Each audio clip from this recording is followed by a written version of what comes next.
buntut dari gagalnya membawa timnas Indonesia menjuarai Piala AFF 2022.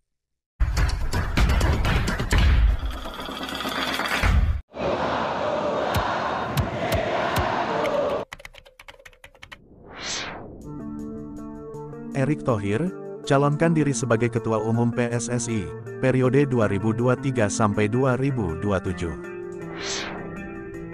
Bursa pemilihan Ketua Umum PSSI, untuk periode 2023 sampai 2027, kian memanas setelah Menteri BUMN, Erick Thohir, bersedia mencalonkan dirinya untuk menjadi Ketua Umum PSSI, bersaing dengan salah satu calon Ketua Umum PSSI lainnya, yaitu Lanyala Mataliti, sebagai kandidat dalam persaingan pemilihan Ketua Umum PSSI mendatang.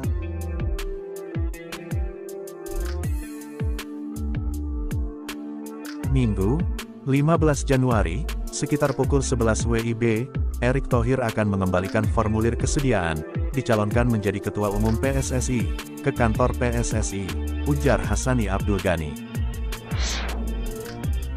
Diminati klub K-League 1, Asnawi makin bersinar di Korea Selatan. Pemain Indonesia, yang membela skuad Garuda di Piala AFF 2022, Asnawi Mangkualam, dirumorkan bahwa klub K-League 1 tertarik dengan pemain Ansan Greeners tersebut.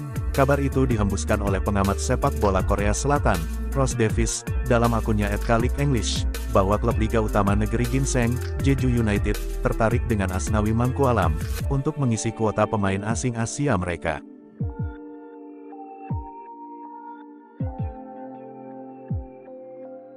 Pemain timnas Indonesia, Asnawi Mangkualam, yang saat ini tampil di K-League 2, dengan Ansan Greeners, dihubungkan ke salah satu klub K-League 1. Dengan Jeju, yang ingin memenuhi kuota pemain asing Asia, jika mereka ingin merekrutnya, ujar Ross Davis. PSSI evaluasi hasil kerja pelatih Shin Tae-yong selama menangani timnas Indonesia. Shin Tae-yong, PSSI sedang melakukan evaluasi terhadap pelatih tersebut, selama karirnya menukangi skuad Garuda selama ini, buntut dari gagalnya membawa timnas Indonesia menjuarai Piala AFF 2022.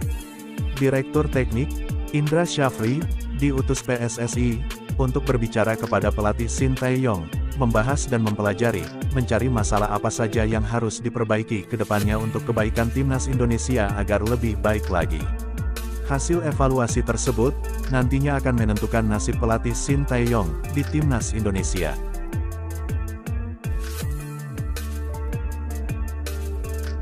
Kami meminta Dirtek PSSI, yang berkomunikasi dan berdiskusi dengan Shin Tae-yong.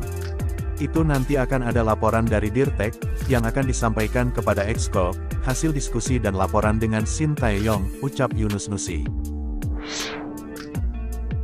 Menghadapi final Piala AFF 2022, Park Hang-seo sindir timnas Indonesia. Partai final Piala AFF segera berlangsung, akan tetapi pelatih timnas Vietnam, Park Hang-seo, mengomentari timnas Indonesia, yang telah menganggap timnya bermain kasar. Timnas Indonesia, saat meladeni timnas Vietnam di semifinal, banyak menerima permainan keras yang dilakukan pasukan Nguyen.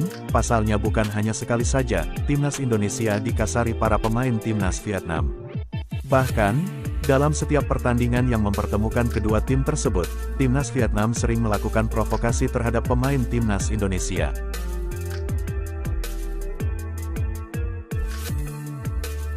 Tim tersebut mengatakan kami memainkan sepak bola yang kasar.